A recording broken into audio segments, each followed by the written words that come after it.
I am absolutely seething with anger after reading in the newspapers today that the Manchester Arena bombing could have been averted.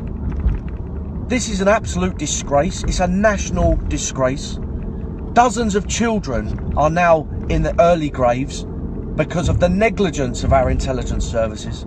But let's just cut through all the nonsense here and get right down to the crux of the matter. Okay?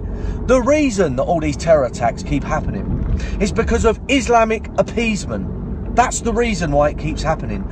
The death of Lee Rigby could have been avoided. The 7/7 bombings could have been avoided.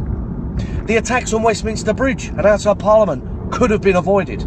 Okay? All the different terror attacks could have been avoided if our government grew a backbone and a pair of balls and actually had the courage to crack down hard on militant Islam. That is a fact. Instead, we live in a country right now where patriot leaders like me and Jada are being prosecuted multiple times over the most ridiculous, stupid, petty, Mickey Mouse offences. And we face the full brunt of the law. But yet there's 23,000 known wannabe jihadists walking the streets of this country. Walking the streets. There's a 500 returned ISIS fighters in this country being given free council houses. But meanwhile, we are the ones who are suffering endless terror attacks that could have been prevented.